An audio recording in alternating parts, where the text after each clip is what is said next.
Bismillahirrahmanirrahim. Assalamualaikum warahmatullahi wabarakatuh dan salam sejahtera. Saya Nora Syikin binti Muhammad Zulkarnain dari Sekolah Kebangsaan Sungai Liam akan membentangkan tentang kajian kami yang bertajuk penggunaan pecahan heksagon dalam membantu murid tahun 6 membahagi sebarang pecahan wajah dengan pecahan wajah. Jadi kita teliti bersama-sama kajian ini. Untuk lebih memahami, terdapat beberapa perkara yang kita perlu telusuri. Yang pertama, refleksi pengajaran dan pembelajaran lalu. Kemudian yang kedua, isu keprihatinan yang menjadi fokus kajian ini. Seterusnya adalah objektif kajian dan yang keempat adalah kumpulan sasaran yang menjadi peserta kajian ini. Seterusnya adalah pelaksanaan kajian dan akhir sekali cadangan kajian seterusnya.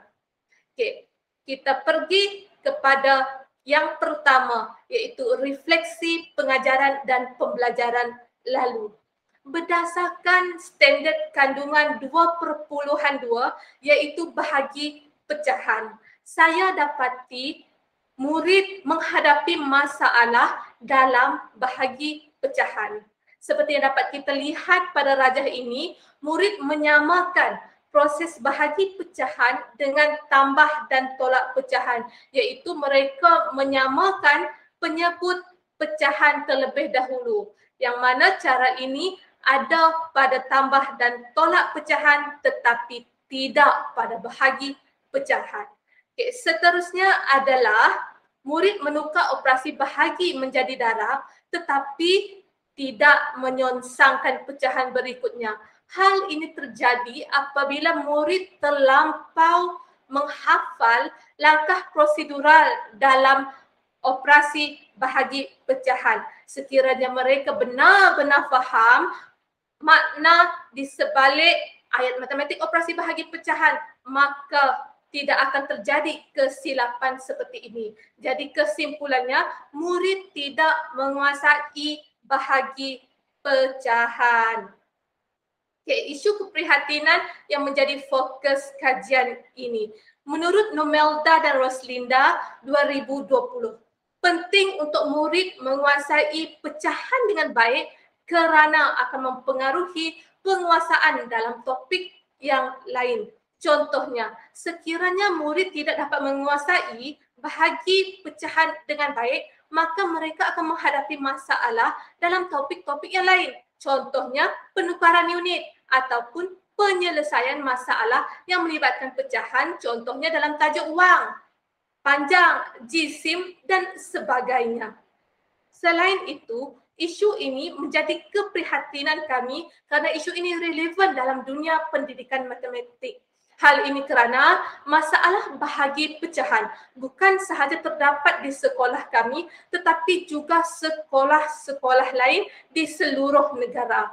Hal ini bertepatan dengan pendapat Rena dan Tan 2020 yang menyatakan bahawa dapatan pentaksiran antarabangsa TIMSS dan PISA menunjukkan pencapaian pecahan dalam kalangan murid di Malaysia adalah pada tahap yang kurang memuaskan, iaitu pada bawah skor purata antarabangsa. Selain itu, Roslinda et al. 2020 menyatakan bahawa guru-guru cenderung menekankan pengetahuan prosedural. Jadi, kajian ini diharapkan bukan sahaja dapat membantu murid-murid, bahkan guru-guru dan seluruh warga pendidikan agar pembelajaran menjadi lebih bermakna dengan pemahaman konsep bukannya pengiraan semata-mata. Okey, seterusnya adalah objektif kajian. Objektif kajian ini adalah untuk mengkaji penggunaan pecahan heksagon dalam membantu murid tahun 6 menguasai konsep bahagi pecahan wajah dengan pecahan wajah. kumpulan sasaran kami adalah 5 orang murid tahun 6 dari sekolah kami, iaitu sekolah kurang murid yang berpencapaian sederhana dan lemah dalam topik bahagi pecahan. Mereka terdiri daripada 2 lelaki dan 3 perempuan dan diwakilkan dengan A, B, C, D dan E bagi menjaga kod kerahsiaan. Pelaksanaan tindakan. Terdapat 4 tindakan yang akan kami lakukan. Yang pertama, kami akan buat tinjauan dan analisis masalah. Yang kedua, kami akan rencana dahulu tindakan yang akan dijalankan. Seterusnya yang ketiga, pelaksanaan tindakan dan pemerhatian atau penilaian. Dan akhir sekali, kami akan membuat refleksi kajian. Tinjauan dan analisis masalah. Kami telah melaksanakan beberapa tindakan untuk meninjau dan menganalisis masalah. Yang pertama adalah analisis hasil kerja. Berdasarkan hasil kerja murid, kami dapati murid menghadapi masalah dalam operasi bahagi pecahan. Mereka masih tidak memahami bagaimana ataupun apakah makna konsep bahagi pecahan yang sebenar-benarnya. Yang kedua adalah analisis penilaian topikal. Berdasarkan penilaian topikal bagi topik operasi bahagi pecahan, daripada 5 orang murid, hanya seorang murid sahaja yang mendapat 6/6 untuk soalan bahagi pecahan. Sementara 4 lagi orang murid mendapat kurang daripada 5 soalan betul. Seterusnya kami lakukan analisis voice note dalam aplikasi WhatsApp, penjelasan murid bagi soalan yang telah kami beri. Okey, mari kita dengar sama-sama apakah penjelasan murid ini. Murid ini telah mendapat 6/6, iaitu murid E. Mula-mula kita tulis 2/9 darab 3/1. Selepas itu kita potong 9 dengan 3. 9 jadi 3, 3 menjadi 1. Jawabannya ialah 2/3. Berdasarkan voice note ini tadi, jelas menunjukkan murid hanya mengetahui langkah demi langkah untuk operasi bahagi pecahan. Tetapi mereka sebenarnya tidak faham apakah konsep bahagi pecahan itu yang sebenarnya. Jadi kesimpulannya berdasarkan analisis hasil kerja, analisis penilaian topikal dan analisis voice note tentang penjelasan soalan, murid didapati tidak menguasai konsep pecahan.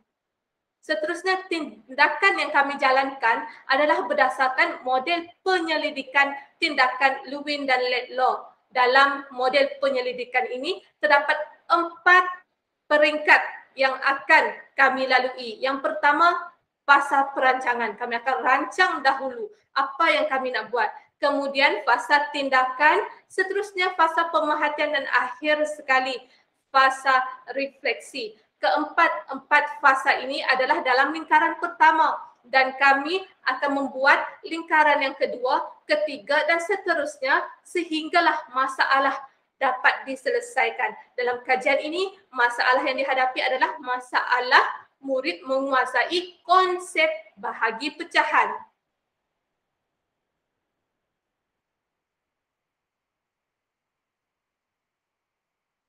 Okay, kita lihat dalam fasa perancangan. Dalam fasa ini, kami akan merancang tindakan intervensi yang akan kami jalankan untuk menyelesaikan masalah. Untuk itu kami membuat pembacaan, kami buat kajian tinjauan literatur dan mengkaji teori-teori dan kajian-kajian lepas bagi mengenal pasti apakah intervensi yang sesuai untuk digunakan bagi menyelesaikan masalah bahagi pecahan. Kemudian tindakan pelaksanaan kami rancang apakah tindakan-tindakan yang akan kami lakukan merangkumi bilangan sesi, bimbingan dan tindakan-tindakan lain yang akan dilakukan bagi kajian ini. Contohnya penyediaan lembaran kerja, pentaksiran dan sebagainya. Seterusnya fasa tindakan. Dalam fasa ini kami akan realisasikan perancangan ke dalam bentuk tindakan. Yang ketiga adalah fasa pemerhatian. Dalam fasa ini, kami membuat pemerhatian untuk mengumpul data, seterusnya menilai impak keberkesanan intervensi dalam menyelesaikan masalah yang dihadapi. Dan akhir sekali adalah fasa refleksi untuk kami nilai kekuatan dan kelemahan intervensi. Dalam fasa tindakan, terdapat 3 aktiviti yang akan kita jalankan, iaitu sebelum pelaksanaan intervensi, semasa pelaksanaan intervensi dan selepas pelaksanaan intervensi. Kita lihat sebelum pelaksanaan intervensi. Sebelum melaksanakan intervensi, kami mentadbir dahulu penilaian sebelum intervensi bagi mendapatkan maklumat mengenai tahap pencapaian peserta kajian sebelum intervensi dilaksanakan. Seterusnya adalah fasa semasa pelaksanaan intervensi. Dalam fasa ini terdapat 3 aktiviti yang akan kami jalankan, iaitu sesi pengenalan, sesi membahagi menggunakan pecahan heksagon dan sesi membahagi tanpa menggunakan pecahan heksagon. Jadi kita lihat satu persatu. Yang pertama adalah sesi pengenalan. Dalam sesi ini, kami akan bawa peserta kajian untuk mengenali pecahan heksagon terlebih dahulu.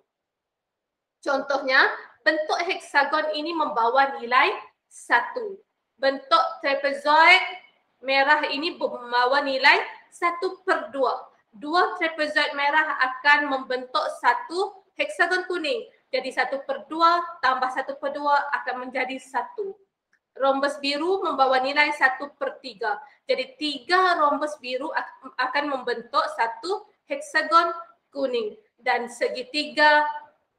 satu segitiga hijau membawa nilai 1/6 dan 6 segitiga hijau akan membentuk 1 heksagon kuning. Jadi peserta kajian dibimbing untuk memahami nilai perwakilan yang diwakili oleh setiap satu bentuk ini, iaitu bentuk heksagon kuning, bentuk trapezoid merah, bentuk rombus biru dan bentuk segitiga hijau. Kemudian mereka mewakilkan pecahan menggunakan pecahan heksagon. Misalnya di sini ditunjukkan beberapa contoh. Heksagon kuning bernilai 1. Rombus biru bernilai 1/3. Jadi 1 rombus biru bergabung dengan 2 rombus biru sini. 2 rombus ini bernilai 2/3. Jadi apabila digabung 1 rombus biru dan 2 rombus biru akan menghasilkan 1 heksagon kuning.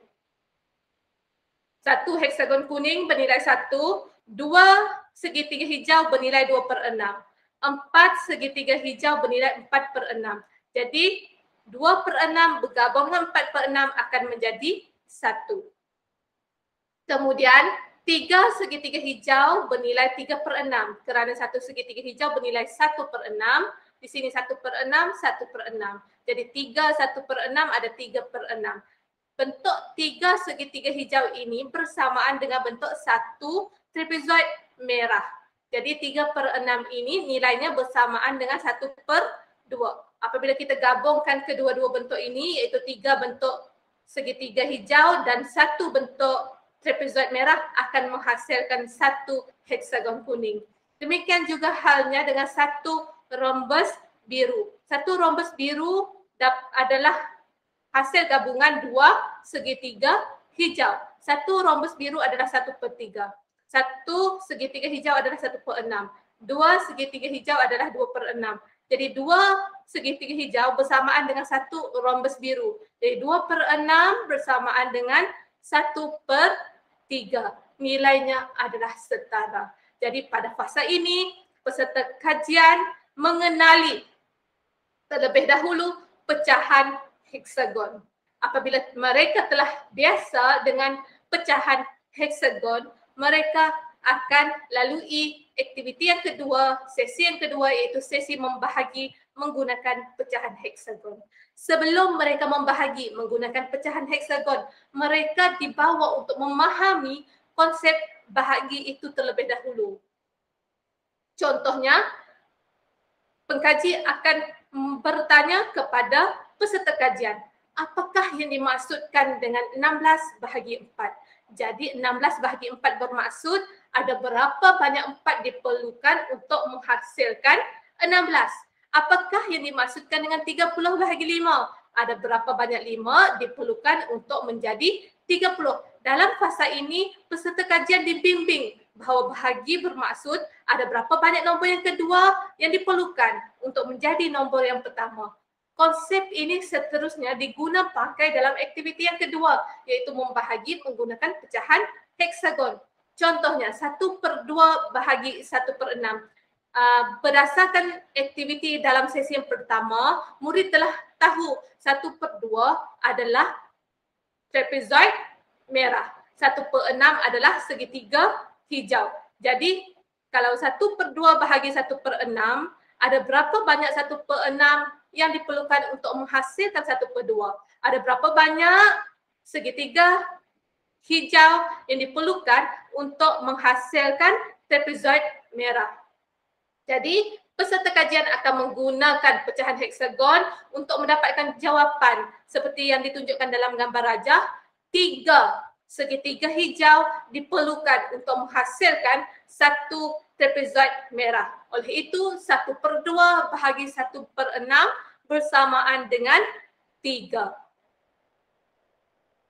Peserta kajian akan menyelesaikan beberapa masalah operasi bahagi pecahan dengan menggunakan pecahan heksagon seperti contoh ini. Seterusnya, sesi yang ketiga iaitu sesi membahagi tanpa menggunakan pecahan heksagon. Sebelum peserta kajian memulakan sesi ini, mereka akan diberi peluang untuk mengimbas kembali cara membahagi menggunakan pecahan heksagon. Mereka mencuba dahulu beberapa soalan bahagi pecahan dengan menggunakan pecahan heksagon.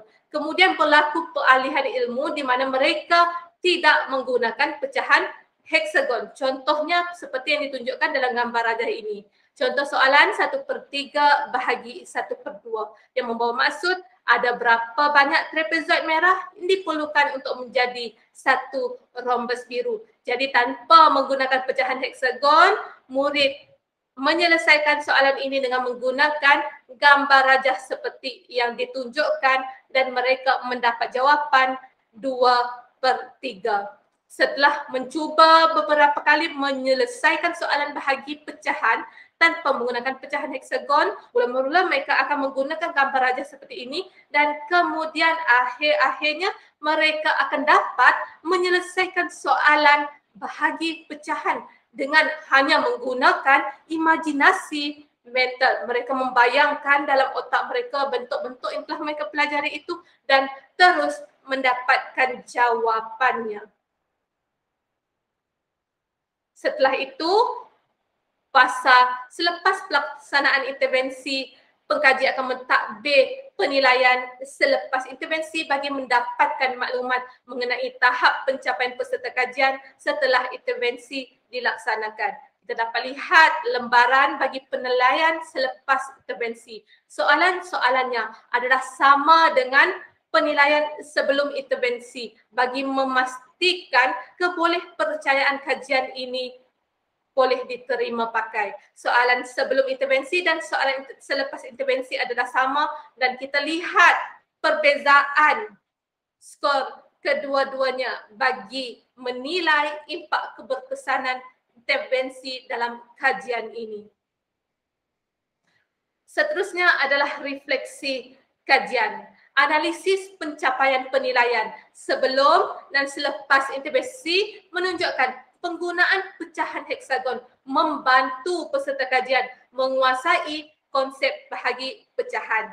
Kekuatan pecahan heksagon yang dapat dikenal pasti adalah penggunaan bahan manipulatif yang membolehkan peserta kajian membina konsep dan belajar melalui pengalaman mereka. Proses peralihan ilmu turut berlaku di mana peserta kajian mengenal pecahan heksagon terlebih dahulu. Kemudian setelah mengenal pecahan heksagon, mereka membahagi dengan menggunakan pecahan heksagon dan seterusnya membahagi tanpa menggunakan pecahan heksagon. Di sini mereka menggunakan bahan konkret, kemudian memindahkannya kepada perwakilan gambar rajah dan akhir sekali ke dalam bentuk abstrak. Cadangan kajian seterusnya. Memandangkan dalam kajian ini, pecahan heksagon dapat membantu murid menguasai konsep bahagi pecahan. Jadi, kami mencadangkan untuk dilakukan kajian seterusnya tentang penggunaan pecahan heksagon dalam pembelajaran, tambah, tolak dan darab pecahan. Dengan pelaksanaan kajian-kajian tersebut, maka kita akan dapat kenal pasti apakah impak penggunaan pecahan heksagon dalam pembelajaran pecahan. Justru tindakan-tindakan seterusnya dapat direncana dan dilaksana bagi memastikan pembelajaran matematik akan lebih bermakna. Sekian sahaja kajian dari Sekolah Kebangsaan Sungai Liam. Terima kasih.